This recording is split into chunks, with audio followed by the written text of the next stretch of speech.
vamos por el bosque, ya las motocicletas. Es para que tengan una idea qué tan cerrado está el bosque. Está muy muy cerrado. Muchísima vegetación en esta isla.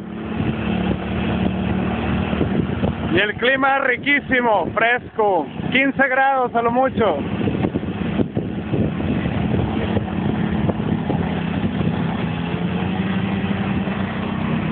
¡Hey! ¡Woo! ¡Hello! Ok, nadie nos peló como siempre. Pero bueno, una familia coreana que viene al picnic, como el chipinque igual. Pero ya quisieran ellos tener chipinque, ¿verdad?